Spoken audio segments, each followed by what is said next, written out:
Tombo na victoire na 12h. Netibo. Mana to vandeka. Toze la babongisa mboka. Mekuna lisu ba lion par stress. Oh biso biso. Toi pambate. Na maramba moe pambate. Biso mi kolomoe. Ovandisi biso pour kosa kosa biso. Hein? Kosaga. Kosa. Kosaga. Kosa. Kosaga. Kosa. Termonia. Hein? Mosi. Zole. Dadu. Okosi. Toyoki. Termonia. Hein? Mosi. Zole. Dadu. Mbote na bino banso bandeko balanzi ya Social Télévision. Tozali wana lundi 18 mars 2025 sengwa kokuta mno sumo koloma lelo. Nanzela ya masolo ya mboka tebete zaningonga yebozo mina ba bureau na ndako bisika ndenge na ndenge pona kozela bilei na bino ya tongo nyoso ya masolo ya mboka epai wapi to yebaka na kolobela na bino makambo manso itali actualité pe makambo ndenge na ndenge maye mazali koleka na kati ekolo Congo démocratique sengo pamba te nkolo asalite ngai na yo tokuta sumo koloma lelo nanzela ya émission ya masolo ya mboka bandiko balanzi ya solo esengo penye ezali makasi po te elongo na bino tokoyeba na kosolola tokoyeba bongo na kolobela makanisi elongo na babiangami nini penza ebongisami omokolo malelo bokoyeba na kolanda biso na ba plateforme na ba réseaux sociaux na YouTube, Facebook na TikTok pe bayeba mesana kokomela biso numéro ezali wana 085 19 99 822 balobi bobenga biso te pambate bokoyeba na kotungisa émission kasi balobi tinda message normal topé na zela ya WhatsApp. Na rappelez mon numéro 085 199 98 22 numéro yangwana ezali na ngambo ya bitando bike na bino bisika biso bo zwami page rose na masola mboka mokolo mwalelo tozali wana kotombela joyeux anniversaire na Diacre Goubeteka mobali ya Océan Bleu ya zwami bongo na école France. Azali pe moko ya ancien ya collège Boboto joyeux anniversaire na yo ndeko Diacre Goubeteka tozali kokoba na page rose longo na mopandi sango Charles Masudi yepe lokola azali wana kosepela mokolo ya mbota mayaye ndeko Charles Masudi bandeko ya masolo ya mboka batombeli na yo joyeux anniversaire tozali pe kokoba na kokabula mawa na bandeko ba basili ko bungisa moko na mabota na bango pambate ezali penza pasi ko bungisa na yango masolo ya mboka zali ko kabola mawa na bato banso basili ko bungisa bandeko na kati ya mabota mabango na ngambo ya masolo ya mboka mokolo mayo tozali kokoba na Italie actualité ya mokolo mwalelo wana boyebate tata mokonzi kolo ayebaki wana na koyamba mokolo ya lobi dimanche 17 mars 2025 motindami ya président américain Donald Trump na kombo ya Ronnie Jackson epai wapi bango babale elongo na tata mokonzi kolo Félix Tshisekedi bakobaki na kolobela makambo maye mazali kokoba na ko salema na monyele mo école Congo démocratique epai wapi makambo mana ezali penza causé na agression rwandaise epai susubo ebate rentrée parlementaire et salmaki na chambre haute peu basse ya parlement mokolo ya samedi 11 mars mokolo ya samedi 15 mars 2025 na ngambo ya Sénat na bokambe ya mwana mboka Sama Lukonde oyo atalisaki te tokotikala jamais ko négocier souveraineté territoriale ya mboka na biso nzoka mde na ngambo ya Assemblée nationale na bokambe ya mwana mboka Vital Kamerhe ya kobaki na kotalisa te sanction pe condamnation internationale et pas école Rwanda nde ezali penza étape ezali importante pour na ko restaurer vérité pe kozongisa kimia na kati ekolo Congo démocratique na ngambo ya masano top sport boybate Léopard Dame U17 ezali bongo éliminé ye akbaya kima kale mokola dimanche 17 mars 2025 na stade de Martyr liboso ya Amazon ya Bénin na 3-0 pour la match 2 ya deuxième tour éliminatoire ya Coupe du Monde U17 Maroc 2025 pour la kotalisa te babeti ndembo ya lisanga ya Léopard Dame U17 bakoyano le sous-souté na masano ya Coupe du Monde Maroc 2025 bandiko balandi masolo ya mboka wana otobongisa kwa bino na ngambo ya actualité pe o etali mama likambo ya mokolo malelo tokoyeba na kolobela pour parler et kosalema na ekolo Angola kuna na engumba Luanda yango ko bandalobi mokolo ya mardi 18 mars 2025 et pas wapi école au Congo démocratique et kofanda esika moko na ba rebelle AFC M23 pour la négociation pe sujet na biso mibale ezali bongo révision à la hausse ya solde ya ba militaire peu policier oyo premier ministre yabaki na kotalisa yango na Bandunduville et le kwakobaki na kosola na bana mboka na Italie campagne ya congolais telema pona koyeba na kolobela makambo maye mazali kokoba na kozangisa kimia na bana mboka na monyele mwa ekolo Congo démocratique wana ezali mama na likambo to bisije mibale otokoba na kosola mokolo mwa lelo na bianga mina biso nango bate na plateau ya masola mboka mokolo mwa lelo tozami wana na loboko na ngai ya mwasi nazali na mwana mboka Bob Kia yazali analyste politique pe coordonnateur ya fondation Bob Kia na loboko na nga ya mwasi pe na loboko ya mobali tozali na mwana mboka Ben Chanal ya lingomba politique alternative 2028 yango ezali bongo opposition na kati ya lisanga ya sursaut national mwana mboka Ben Mbote Maman Pauline Mbote na balandi nyonso et merci pour l'invitation. Wana to pesi Mbote na mwana mboka Bob Kia Mbote na yo Maman Pauline, merci pour l'invitation. Mbote pe na ba maman nyonso pour tous na mois de la femme. Na tombeli bino moi malamu. C'est mon penza ko mbamno mokolo malelo na masolo ya mboka ipa wapi to ba na kosola o etali actualité ya mboka na biso tata mokonzo kolo akobaki na koyamba représentant ya Donald Trump mokolo lobi eleki dimanche diplomatie ezali kokoba Bob Kia. Oui, déjà dès le départ tu saluer qui démarche à chef de l'État parce que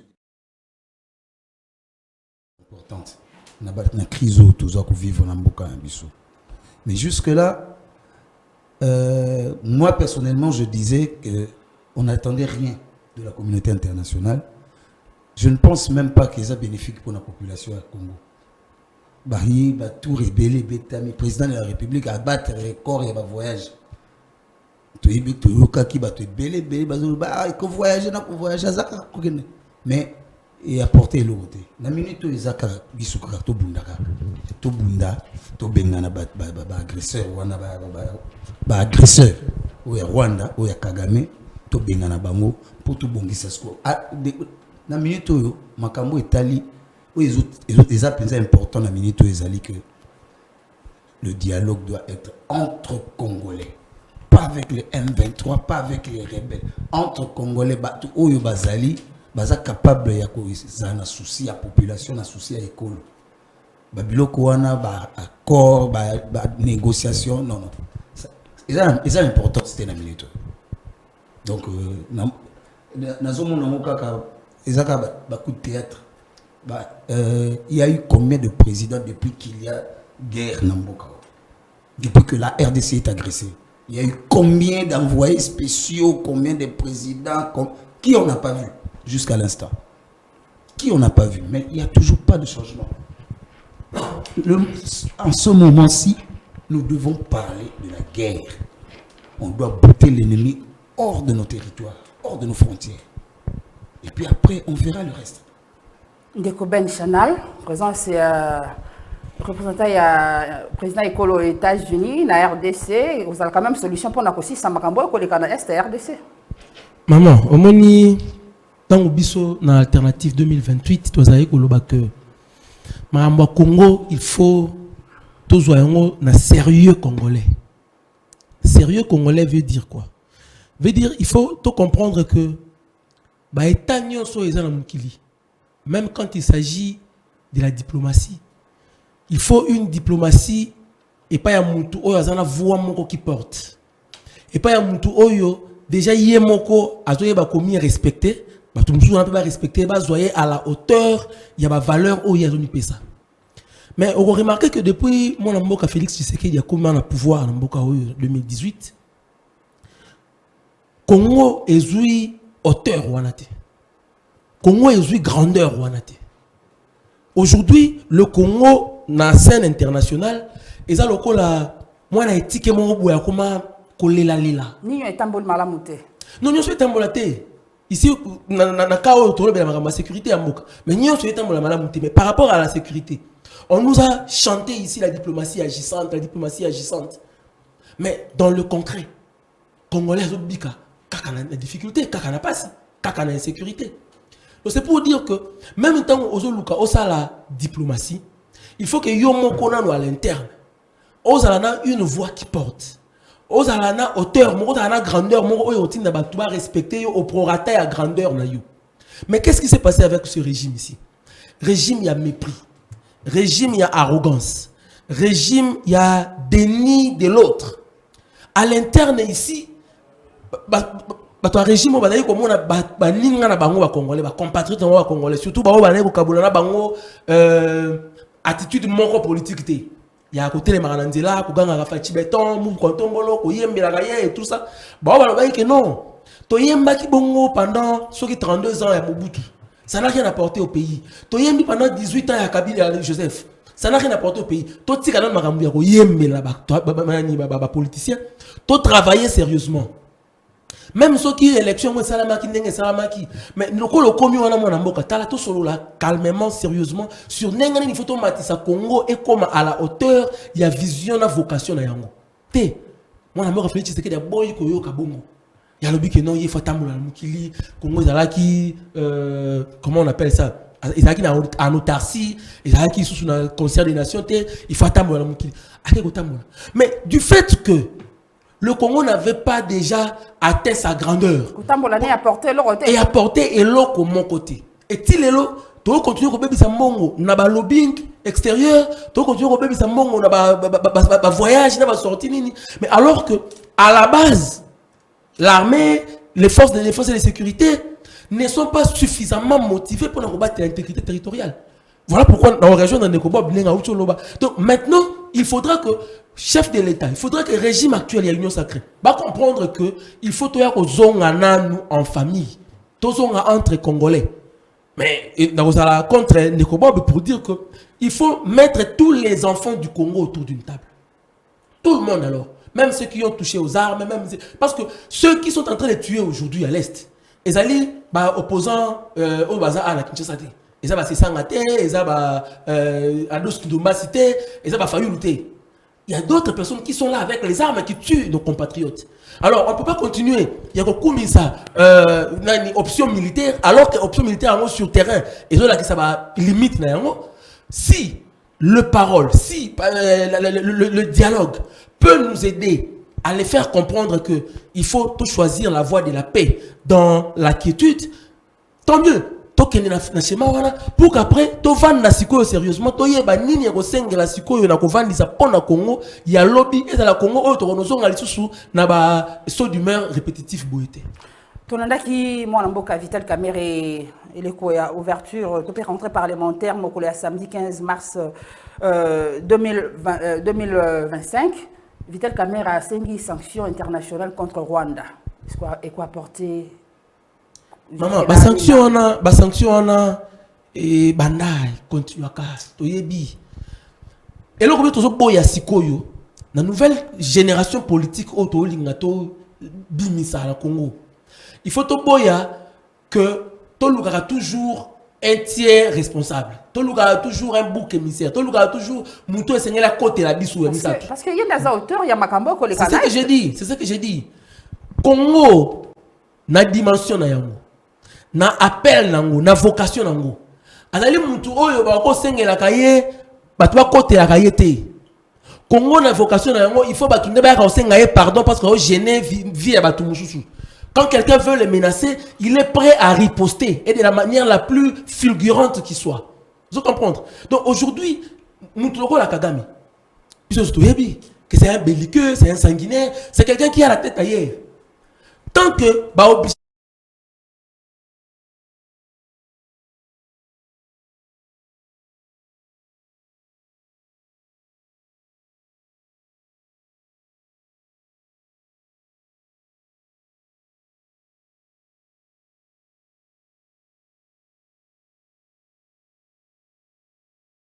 comment tu veux rendre Congo puissant? Il faut que tous un leadership éclairé, un leadership visionnaire, un leadership qui s'est organisé. Pour le royer, il faut qu'on amène, tant que nous assurerons ta grandeur. C'est un devoir. Chaque temps où il y a un hymne national, ils ont devoir autodéclamaka envers le Grand Congo. Assurer la grandeur du pays veut dire que le leadership qui doit être à la tête de Mboka. Et quand le leadership va tâtonner. Et le leadership on dirait au sommet de l'État. Non. Et ça, le leadership c'est la polémique musicale dans le sommet de Mboka.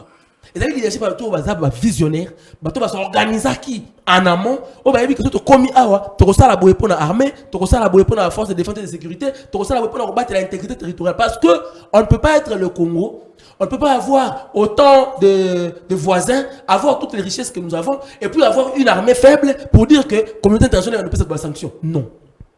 Il faut se prendre en charge, il faut s'assumer. Et assumer la grandeur du Congo veut dire qu'on peut avoir un leadership visionnaire, responsable, capable, et comme il Congo à niveau de la puissance en Afrique et à travers le monde.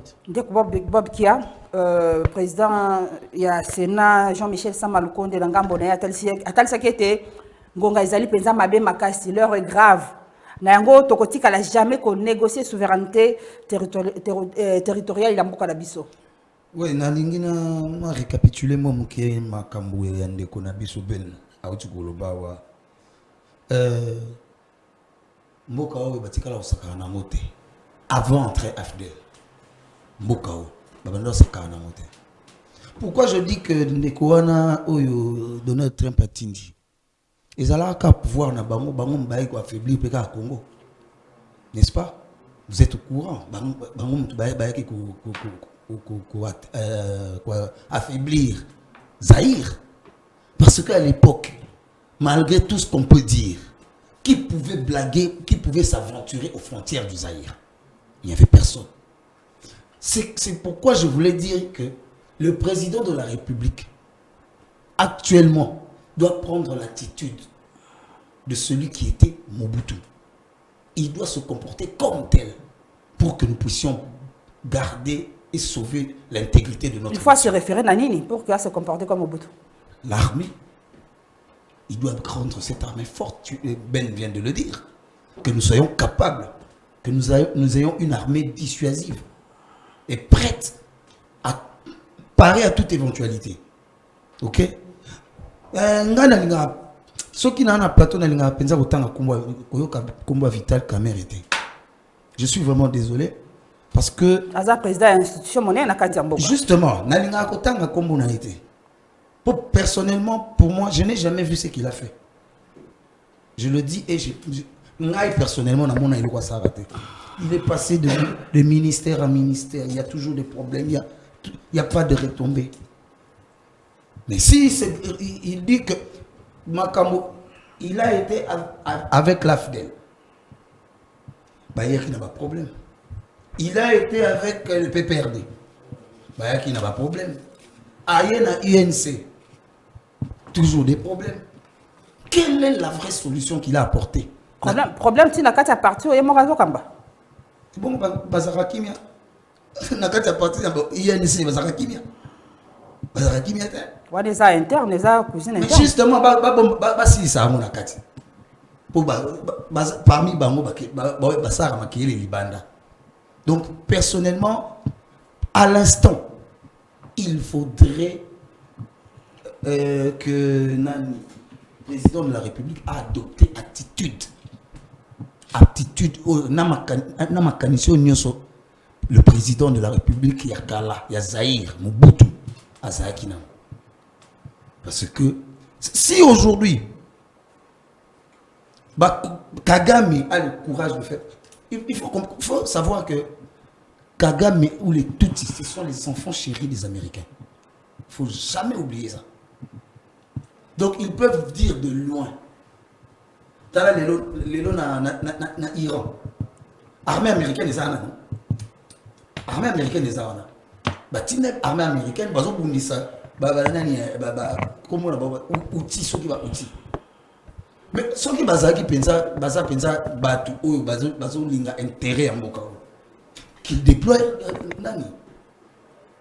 leur armée, ils déploient des hommes pour éliminer militaires rwandais au bazar dans le territoire. Ils ont bandeko balandaka masolo mboka batuna kibiso apport ya Sénat na Assemblée nationale na moment ya bitumba bazali komona yango te. Est-ce que le chef de l'État a quoi dissoudre les deux chambres parlementaires? Justement, on a déjà proposé ça au chef de l'État parce que nous ne sentons pas l'apport. Baloba qui a une réduction en train de vie.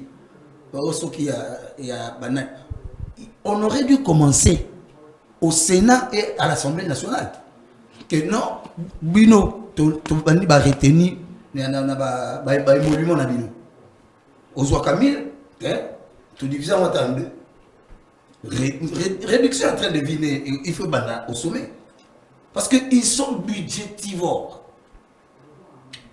Comment il s'appelle Naoki Bolobi, Maman Soumino. Nambandundu, à qui on a annoncé que. On a tout le belango na volé des émissions absolument. Ok. Toti kambaka makoloba loba to ça l'action. Toti kakoloba loba. Ezakaka. Nous avons. Non. Nous avons ni. À l'instant, nous sommes dans un stade de concrétisation. Il faut agir. Et puis cette histoire de dialogue. On ne peut pas dialoguer tant que l'armée étrangère, qui est l'armée du Rwanda, et encore sur le sol congolais. Non, là, Bondibi proposition à Joseph Kabila. On ne peut pas. C'est vrai que proposition n'a Ne parlez pas de Joseph Kabila, c'est encore un autre problème. Lui encore, c'est un problème. Parce qu'il a proposé qu'il paye en gros. A proposé en camp. Quand on a découvert qu'il est derrière le M23 et l'AFC. Il est national. Non. Et pour la dissolution, il y a un parlement. Les deux chambres à parlement. Maman, au moment où ma ben abisso ba congolais, il y a cause trop épidermique. Dans les réactions, tape à l'œil. On ne veut pas entrer dans le fond du problème. On ne veut pas entrer dans le fond du problème. Je pose la question. Entre ko dissoudre l'institution, on a nako tchabango misu na musuku pour que va travailler. Tozwa ba résultat o esengeli na biso. Qu'est-ce qui est responsable? Il ne faut pas qu'on ait un biloko moko épidermique, un biloko moko sentimental. Nous devons toucher le problème là où il est. Parce que s'il vous plaît, on peut réagir. S'il s'arrête à candidat, ne peut pas patienter. Ne peut pas que non, à l'époque il y a Mobutu, on ne pouvait pas s'aventurer dans la province, il y a RDC, ainsi de suite, tout ça. Il y a Zaïre à l'époque et tout ça. Mais moi je dis que c'est encore un échec cuisant, la gestion de Mobutu. Un échec cuisant. Parce que, tu sais quoi, quand vous avez un leadership fort, Namboka Oyo qui se veut être une puissance, le leadership c'est legs. La puissance c'est legs. C'est comme ça au monde que nous léguons à notre postérité pour toujours. Un pays plus beau qu'avant, que nous léguons à notre postérité pour toujours. Dans l'utopie du temps, c'est seulement le passé qui est meilleur. Et quand on est dans cette utopie-là, on ne voit même pas le méfait. On ne voit même pas les défaillances de ce passé. Ici, aujourd'hui, nous sommes en train de parler d'un nouveau leadership qu'on doit instaurer dans ce pays. Un leadership qui sera légué de génération en génération, si et seulement si nous voulons garder ce pays dans la dimension d'Angoana. Parce que la dimension d'Angoana, c'est une puissance, et une puissance qui attirera toujours les convoitises de l'humanité. Là, tu le sais. D'où, ceux qui nous roi Mobutu avait le leadership visionnaire par rapport à une nouvelle génération, où tu dois réfléchir les lots. Et là, le leadership, il y a un homme fort et les gens ont peur du Congo à cause de moi. Non, c'est parce qu'on a des institutions fortes, on a des dirigeants forts, on a un peuple fort, conscient, qui fait que toutes les générations qui se succéderont, ces peuples-là avertis, conscients de la grandeur de leur pays, des devoirs qu'ils doivent assumer, feront en sorte qu'ils envoyeront au niveau du sommet de l'État des personnes capables. Des personnes qui vont dire que non, tu voté pour la ligne, non, non.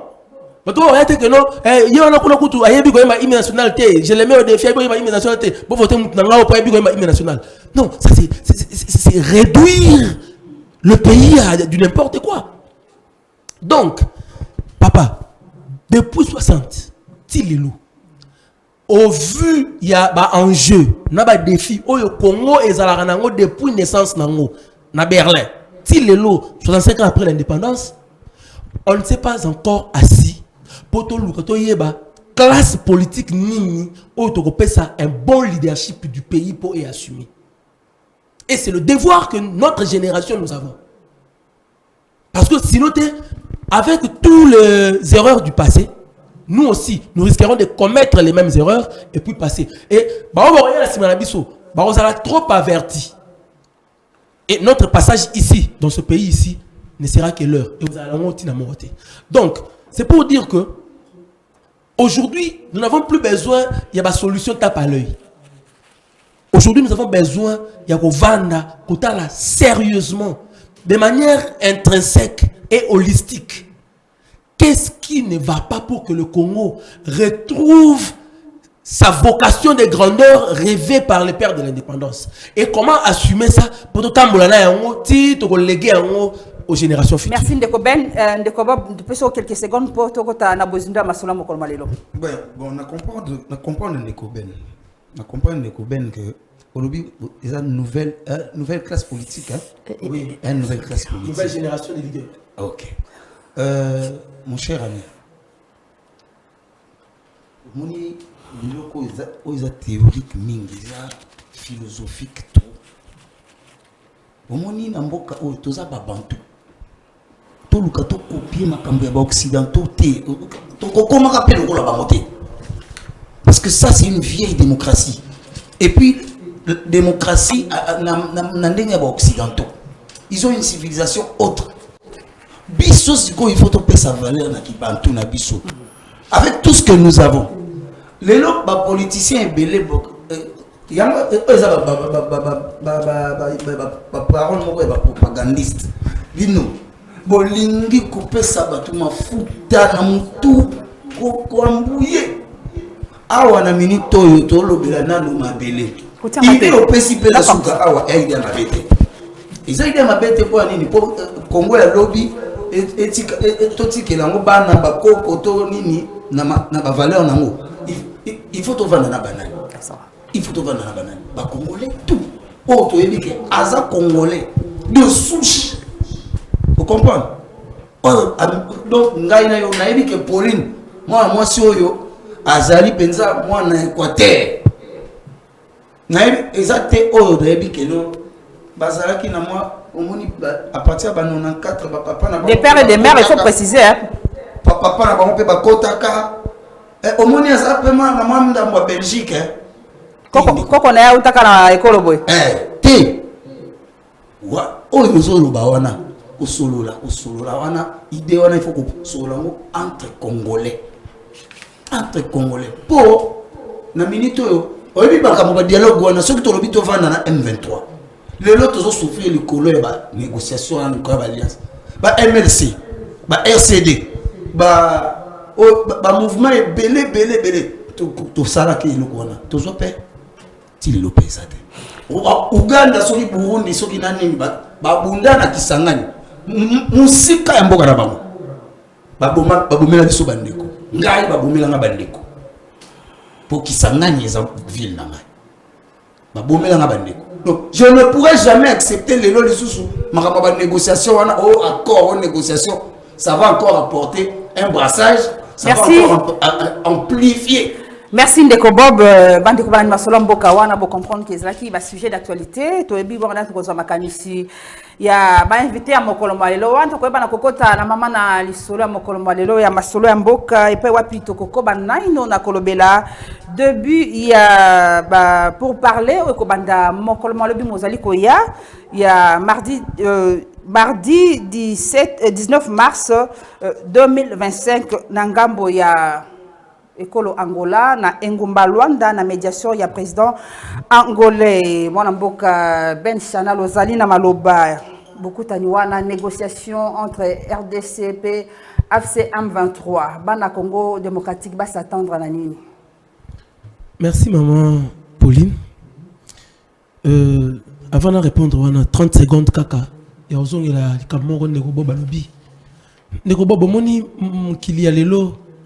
Le monde se mondialise et tout le monde se mobilise par rapport à rendez-vous à mondialisation. koyebisa biso lelo ke sengeli na biso to zonga na ki muntu na biso et consort. Effectivement, nenge Mobutu alobaki yango recours à l'authenticité, c'est ça nos valeurs. Mais c'est un rendez-vous du donner, du recevoir. Donc ça veut dire que Moutoua qui n'est pas pour copier tes poids boss na oyazali. Le point c'est là Senghor alobaki quand tu t'ouvres aux autres, tu leur apportes aussi ce que toi tu es. Donc ça veut dire que na rendez-vous on a une mondialisation. Biso en tant que Congolais, biso en tant que Bantu, to qui dépend de la valeur o ya biso. En échange, il y a un mukilio qui est dirigé. Donc, au sein de l'Empire Lunda, dans le royaume Cuba et consorté, tout ça derrière RDC, nous avançons. Et puis, constitution, toi, on a les lots. Et de définir qui est congolais. Donc, quand il y a un discours discriminatoire ou anaté, parce que, pour la congolais, Ezali, Nakati, Amobe, Kolikondi. Et qui est congolais, c'est celui qui répond au critérium où Ezali, Nakati, la constitution. Ben Sana lobby mardi 18 mars 2025. Maman Pauline. Maman Pauline. Omoni banda makambo banda. Babunagana, Baruchuru, ti lelo toyo koma na ba Bukavu et Kwei communiqué mon roi hier na monaki il y a ministère intérieur. Bazo expliquer ni ba rebelle ba poussa na côté soki ya Walikale et consort. Le peuple congolais n'a qu'un seul vœu. Ezali kava na kimia. Ezali kava na kimia. Obi chaque tongo et comme isoko la muki et que aujourd'hui appelle ya bandeko na biso baza na est wana na Goma na Bukavu. Tu sens comment tu es chagriné toute la journée. Donc pour ça na biso ezali bandeko wana oya AFCM 23 ba osala ba désordre kuna baye bakotika manuki ba simaki bazonga sima ba comprendre que mboka oyo ezali mboka na biso nyonso ba compatriotes ba okufa wana ba ndeko na bango. Donc on a besoin de la paix. Soit que la négociation directe wana et quoi aboutir à ce que ba ndeko wana ba tchana se nenge ba kino ba lobaka ba tchana se. Nous on salue. Mais au moins dans alternative 2028 on loba que c'est un prélude, c'est un avant-propos, c'est un préface, c'est un bandeli. Il faut qu'après boyo kani na bango wana na Luanda. So ba yo kani babi kino ba tiki marambu ya minuki ba tiki ba osima sote ba bo masu bande ko na bisote. Ndeto yesi koyo kokuta na sikoyo na cadre ya dialogue o eza proposé par SCC na Senko. Pour bango ba boy cesser le feu et on a to comme na niveau ya négociation. Non, jusque là bande ko ba kokufa. Jusque là ma bezo comme la bande ko ba si bana bisika bazali. Au moins, que les années passées pour l'école au Congo démocratique n'étaient pas à est. C'est ça le problème. Il y a un comme dans l'obit. Dans l'obit que veut y avoir Congolais nyonso et prix de paix. Au Congo est à la dimension oyo habituelle. Ils ont dit que bandeko wana batika ba exaction au sala. Soyez beaucoup tani na bango ya Luanda ya lobby et ko permettre à ce que bachana se Bacha cesser les feux et que population ya Goma ya Bukavu na la ville sous occupation na bango wana ba koma ko bika normalement biso to beta maboko mais to lobike makambo yo suka wana te et sengali ba ya sikoyo to vanda sikoyo parce que la crise que nous avons ici au pays est une crise kaka ya armée wana te est une crise ya ba rebelle wana te to ana ba crise multiforme na Congo. Quand on a tiré l'élection en 2023, nous avons frustration, nous avons idée, nous avons union sacrée, nous avons changé la constitution, nous avons créé un remous makasi. Et au sein de la biso, so basili sikuna, tu as qu'on siko na cadre ya pacte social, nenge SCC na Senko proposant qui yango, tu vas siko autour d'une table pour que tu comptes en profondeur. Il y a simba beaucoup il y a problème nini oyo ça là que Congo de manière répétitive, tu as un cycle de violence. Pour te arrêter en haut de manière définitive, tu as un problème, il y a Congo de manière intégrale et que politique ya mboka et comment si ko travailler dans le sens ya ko aider Congo na peuple la ye babika na ndenge ya kimia pe na ndenge ya dignité ya bomoto. Donc initiative à Senko SCC kozali kanisi penza suka pona ko sisa makambo ça ko leka l'école Congo démocratique. Biso la constitution nationale to yambaka bango to sola kana bango par rapport à la vision Oyo Bango Bazana Yango, et c'est la Senko, nous nous sommes dit que c'est le moyen royal pour que toi ko vanda, ko pèse sa orientation ya Sikanamboka. Parce que vous voyez que récemment ici, avant la guerre et tout ça, il y avait une tension très grave entre Union Sacrée et opposants. Parce que bango ba chaki makantine bango na makambo mususu na changement de la constitution sans koyoka mutu arrogance ya makasi mépris total ya ba opposants et tout ça. Si quoi to pe bino ba opposants boko ti pe na bomoko bosangani me makasi maman oyebi pona makambo ya Congo et c'est ngara kusangana. Donc appelle le chef de l'état quand même boto si ango esengi ke bato baza le sika moko na bomoko pote makambo itambola alima. Maman na biso na Union Sacrée Batukutu va servir ma casse la désunion et mort dans l'union sacrée. Parce que nous, depuis la veille de l'élection, il y a Denis Kalima. On avait dit que ça n'allait pas. On a sonné les toxins pour la que non, ici, ça ne va pas. On doit réfléchir sérieusement. Parce que Moka Bakumba a un triomphalisme boité, Moka Bakumba a une arrogance boité. Personne ne nous a écoutés. Pour le Makambu, il y a Est. On avait sonné aussi la sonnette d'alarme. Mais le il a dit pouvoir vivre dans l'orgueil. Pouvoir mépriser Batu. Et puis, il y a qualificatif, on a qualifié Bisso, opposition à PT, opposition à Nzala, Bandoki, et tout ça. Nous sommes en train d'assumer. Mais les lois, dans la dimension de commis, le temps nous a donné raison. Que, voulu ou pas, et que c'est un abisso, to vanda, to solo la Congo. Et pour ça, l'opposition a toujours été déjà prête. Ndekobo Bikia, Bana Congo Baselani, na Makambo Maso Makolo Bamana, Engumba. Luanda Mokolo, le 18 mars 2025, la médiation, il y a chef de l'État angolais. Pour vous dire que j'ai dit récemment ici, à mon dernier passage à Awa, la RDC n'a pas d'amis. Que des ennemis? N'a que des ennemis. La RDC est convoitée. Elle ne sera jamais chouchoutée. Elle ne sera jamais... les amis... Les gens ne compatiront jamais avec la RDC. Parce qu'en ce moment, en ce net moment, déjà, ceux qui sont Angola, à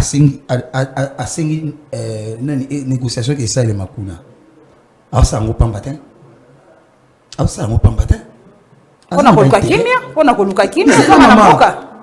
d'abord, il y a que tout pays qui accueille les problèmes ou les conflits de la RDC a toujours des profits.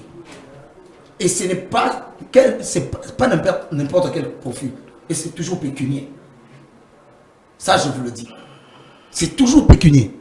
Alors, moi, je vois mal pourquoi est-ce que la RDC ou le gouvernement en place accepterait ces négociations ou de se mettre avec les rebelles et les agresseurs pendant qu'ils n'arrêtent pas, ils ne font que progresser. Vous comprenez? Ça, c'est... Il y a peut-être à partir de lobby, n'ont pas l'idée de la paix. Peut-être à partir de lobby mardi 18 mars, à partir de lobby pendant que vous avez déjà rendez-vous, retirez-vous. Ça, c'est une manière de distraire le gouvernement en place. Les yeux seront rivés vers eux et vous vous distrayez. Pendant qu'ils avancent, ils gagnent du terrain. Moi, je pense que on appelle ça une dissuasion. Vous comprenez? Diversion. C'est que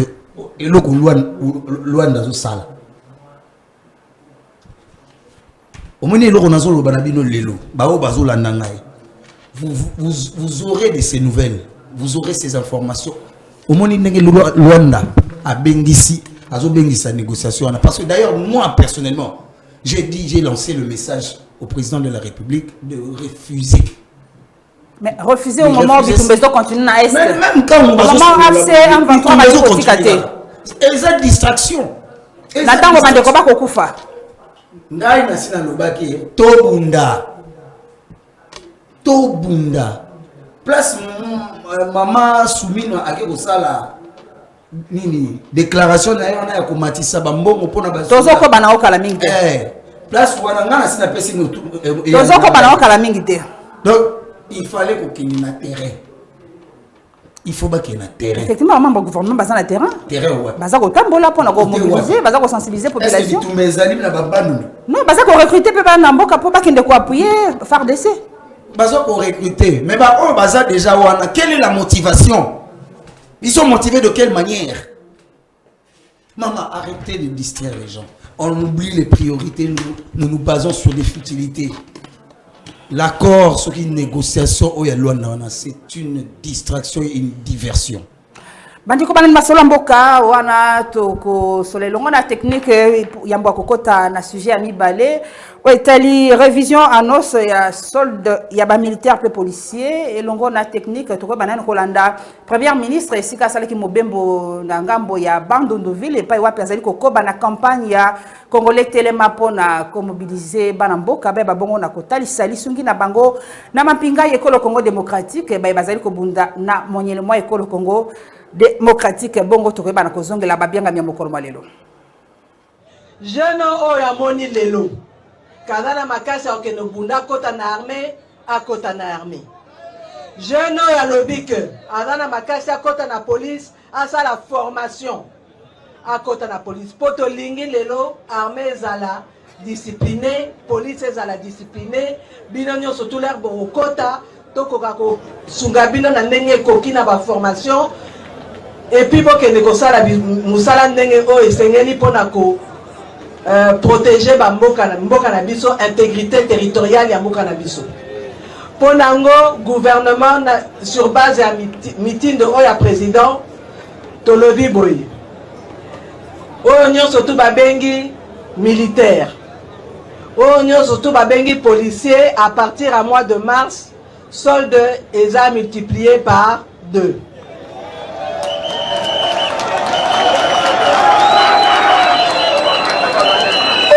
Surtout à Rokende franc à cause de la peine à prime ou à Kendeli franc. Pour te lingiter, Moutou oyo babengi soda ke franc, azana na souci, atika ki mwasi, atika ki bana, atika ki mobali na sima. Yangwana, tozo sala nyo surtout, ba soda nyo surtout bakota, na kata caisse nationale, la sécurité pour l'administration. Donc, binono surtout par soda, bokota na kati. Elingi koloba.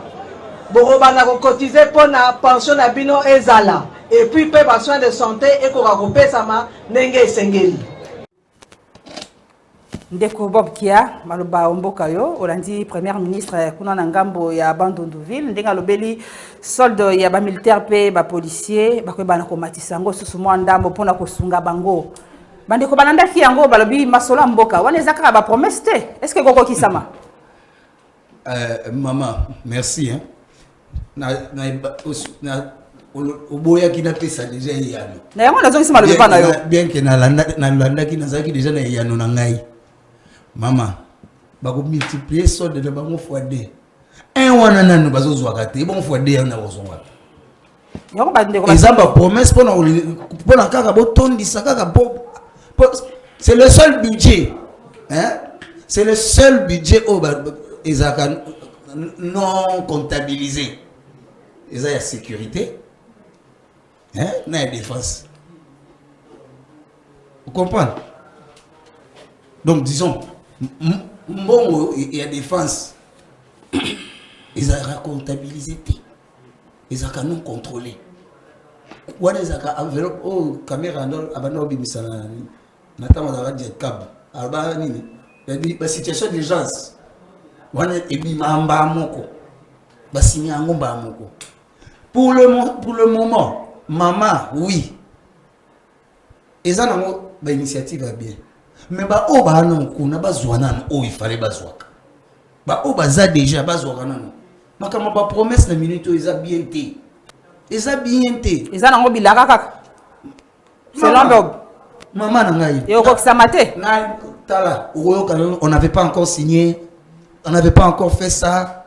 Oh, l'Assemblée, ça devait passer à l'Assemblée. Ça devait passer au Sénat. Et au cycle mon koboé. Tiba soda ba olimba. Mais na minute où tous na pour ça toi encourager basoda ba bunda ba samsa na bango bien parce que bazo ebele bazo bunda na ba remords azo keno na kokufa na ozolisa si mwana na tiki mwana na ngakuna na tiki mwasi na zemi na zaka pe na famille te nani okipele nga bana so ya bana na ngai ozandeni so ito tali dans la plupart des cas so tali na babalabala na biso na babalabala na biso ki sasa lelo la plupart des cas bano basenga ba mbongo to basio basenga ka eza bana basoda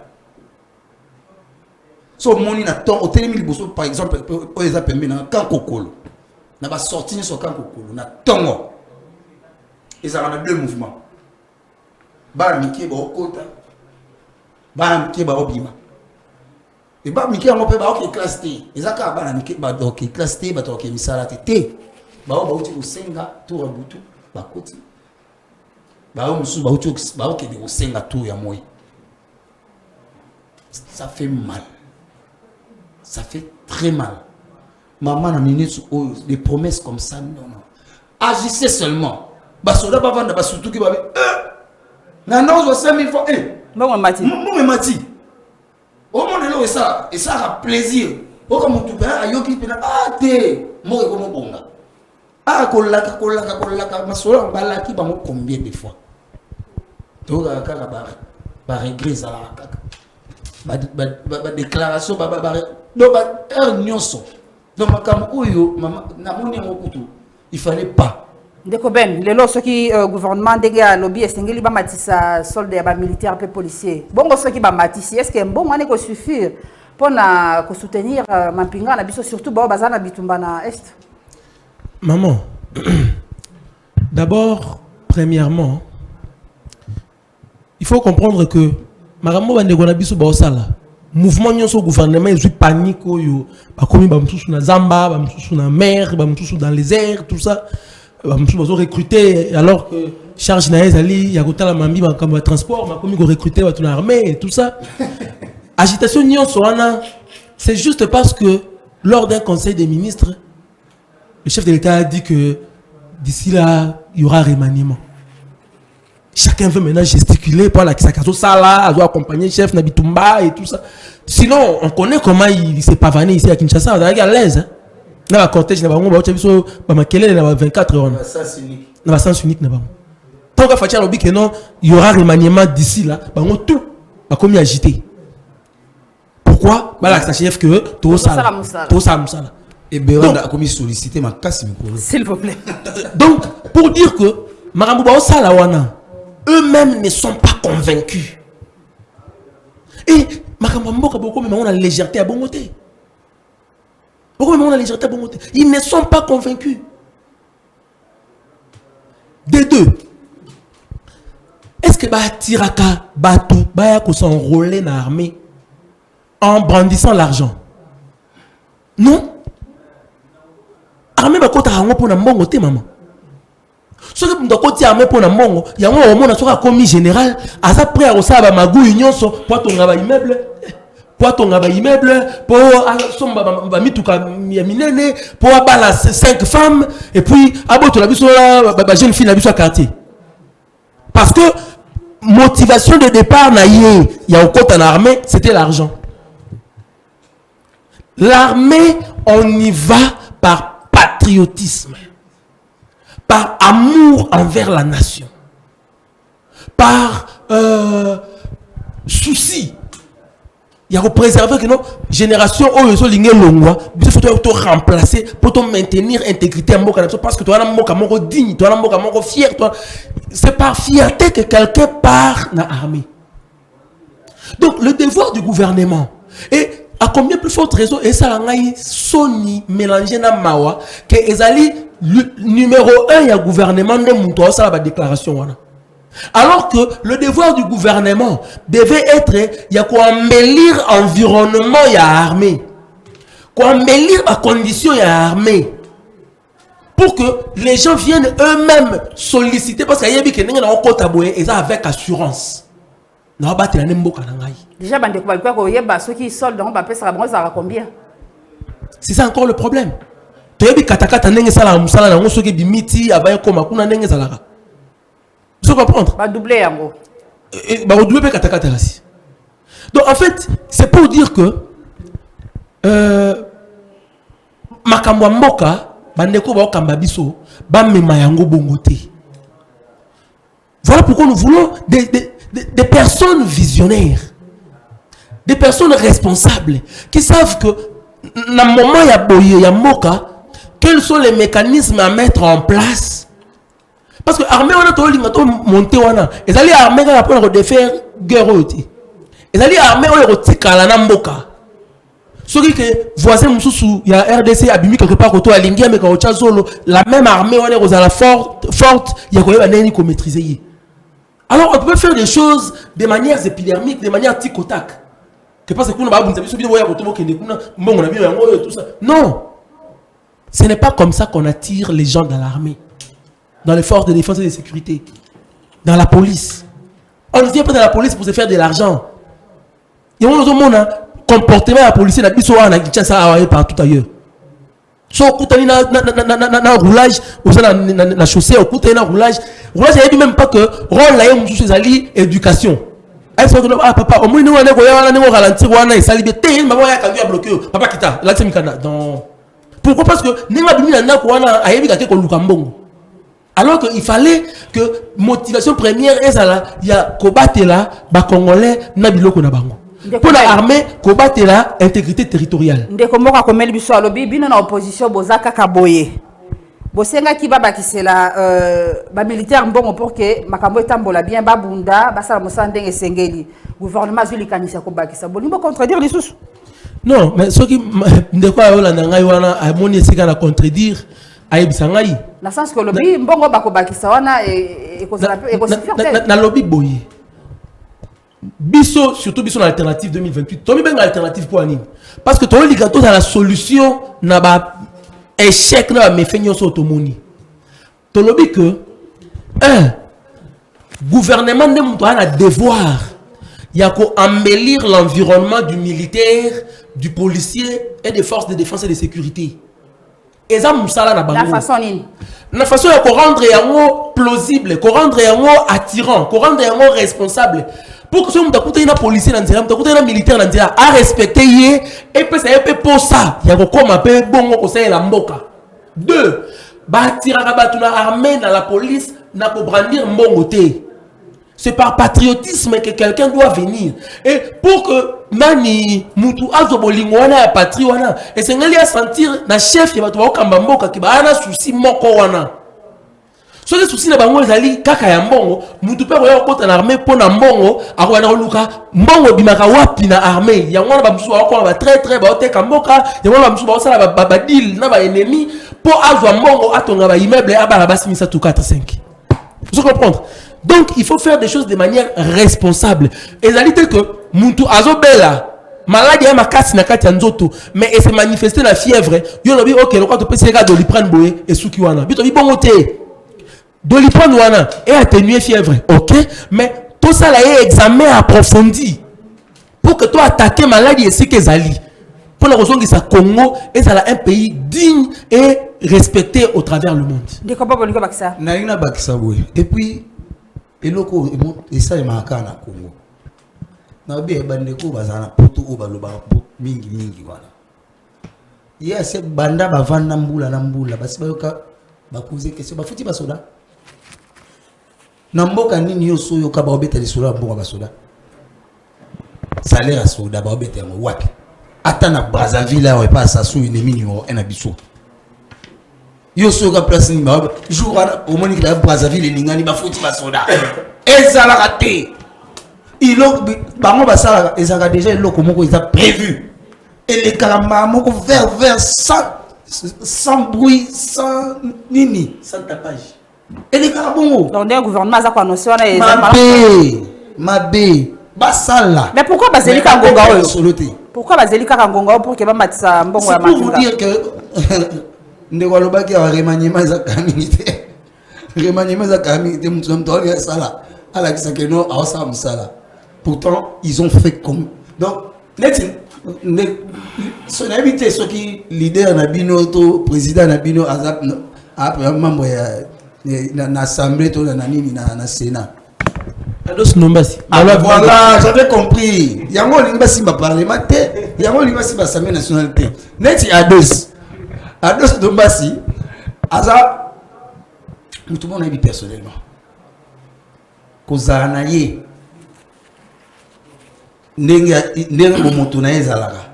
Yango to sa na assemblée. Cette assemblée est là depuis combien d'années déjà?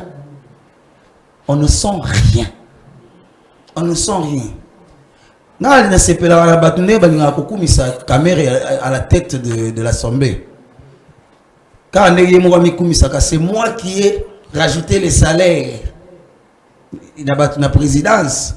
C'est moi. Les nani. Mais au lieu le babakam est essentiel parce que ce sont les élus du peuple. Donc l'intérêt de la population doit primer. Donc na minito balinga bazala batu mo boye ba faneli pe session mo boye te ba bengisi ba membre gouvernement tala boto sa biso to sa ina mo boye bo kipena no basoda bo kipena bien que quand na mboka biso de beta ali sola ba mbongo basoda le solde n'est jamais connu. Mais est-ce que mbongo ba ko bakisela bango ko penza e ko sunga bango na sala? Je dis bien au un wana nanu bazwa ngona passe et bongo fois deux o balaki babanda ko laka depuis quand? C'est peut-être touro bakoko kisa bilaka na ba. Touro yo. To vivre kaka na ba touro yo. Mboka mobimbe koma kaka na ba touro yo. Touro yo. Touro yo. Non non non. Voilà, soyons concrets, soyons pas des théoristes, pas des philosophes. Et ça a été que non parce que dans les cas na campus na salle de sciences politiques, vous savez la politique c'est ça. Qu'est-ce qu'on vit, qu'est-ce qu'on voit? On n'est pas. Oh, on a droit à l'obaka. Les quand, les pourquoi et les comment. Yango to. Bah, qui n'a pas l'obaka, les canisso à gouvernement, m'a dit, non, ma fout, hein? Tala. Au moins, toujours l'ingandé moutouna, moutoua sa moussana. Tant que y'a tant kiawa, na félicita qui Jean-Pierre Bemba na moussala baneko sala. Mais l'élo, on ne sent pas. On ne le sent même pas. On le sent seulement dans la mobilisation et dans l'appel au recrutement. Mais il n'est pas seul dans le cabinet, il a travailler. N'importe quoi, madame. Il doit faire son travail. C'est le ministre des Transports. On ne dit pas que ceux qui nous ont en la guerre, Bosundoli Kisasa, Bosundoli Kisangani, Bosundoli Matadi, Congo central, pour occuper Kamakamwa Goma. Non, non. Il y a tout un système pour gouverner. Il y a un Lobaki dernièrement que gouverner, c'est prévoir. Ozolinga batia yo ministre des Transports, toi et défense. Qu'est-ce que tu en sais? Ou qu'est-ce que tu en connais? Si tu ne sais rien, entoure-toi des experts du transport. Entoure-toi des conseillers qui connaissent le transport et qui savent prévoir qu'est-ce qu'il faut en cas de neti affluence awa. Ou ils ont qui ça. Ngana sina pesa ka da sina pesa ka ba solution. Il y a ma affluence ba moto na ba embouteillage. C'est simple. Bien que ma moto a comment que des bisous, mais tout là. Interdisez l'importation de ma pièce de rechange à moto.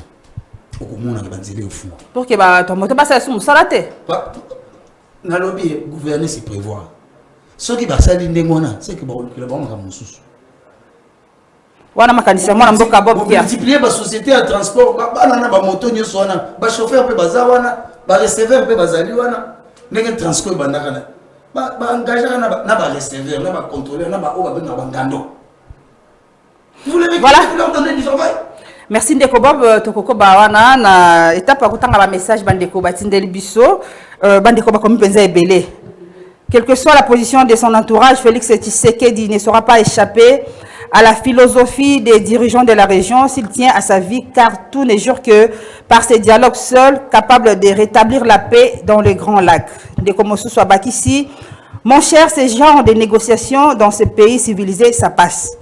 Sais-tu combien de morts il y a eu en RDC avec ces duos AFC M23 à la base de ces carnages, le mixage et brassage orchestré par Joseph Kabila, cette armée au front est extrêmement infiltrée. Ce n'est pas en 6 ans qu'on peut tout changer.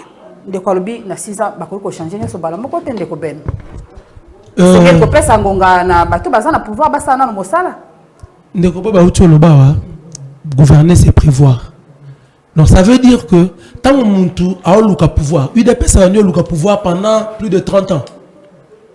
Et makambo to kutana ngo lelo, ça fait plus de 30 ans que ba problème on a ba séquelles là ngo continuer. Donc ceux qui ba prévoyait qui déjà que comme on a pouvoir, sûrement ba na cahier de charges pour tel et tel autre domaine. Donc ça veut dire que va découvrir makambo ngo comme la bango tant ba komi wana. Non.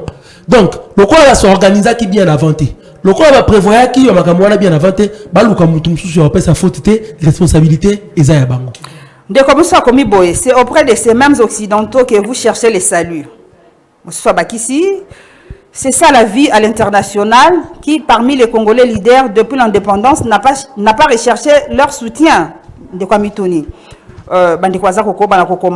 Pourquoi pas pensez-vous sincèrement que le Rwanda, pris singulièrement, peut combattre la RDC? Tala Oyo David Asala Isaac Kopanzambe.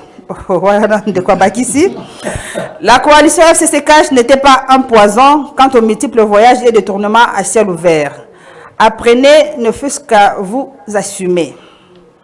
Yaya, Tobanga Nzambe, si vous avez la possibilité de voir les anciens du pouvoir Kabila, vous allez comprendre que le déboulonnement s'est fait en douceur. Bisso Batu, il y a $300 na compte, on a du mal à se plaindre. Winner Ezali. Soutien inconditionnel des États-Unis.